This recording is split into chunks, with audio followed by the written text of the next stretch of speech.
Do you want to know how you can sign up for Sololearn? If yes, then this video is especially for you. Hello and welcome to Programming Basics. It's your host back again with yet another interesting tutorial video.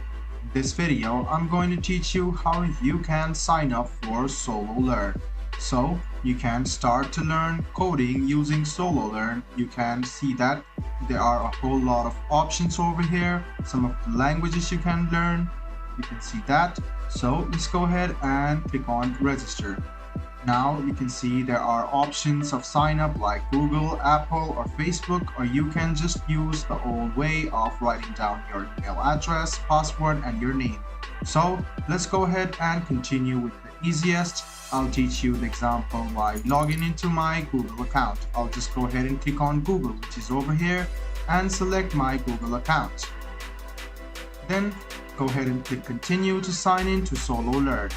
In a while, you will notice that you will successfully sign up for Sololearn. So let's go ahead and continue with this.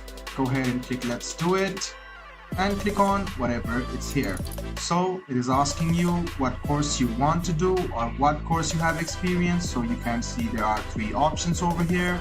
So you can choose which one of you have the experience about. So you can complete this and in a while you can start to learn how to code. So go ahead and start the code and you can start the free trial. Otherwise you can click on the cross button.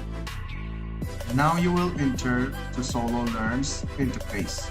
So guys, this is how easily you can sign up for Sololearn. I hope this video was helpful to you.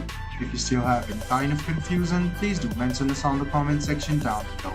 Like the video, subscribe to the channel and do hit the bell button for more. Hope to see you in the next video as well. Until then, goodbye, take care and make sure you enjoy.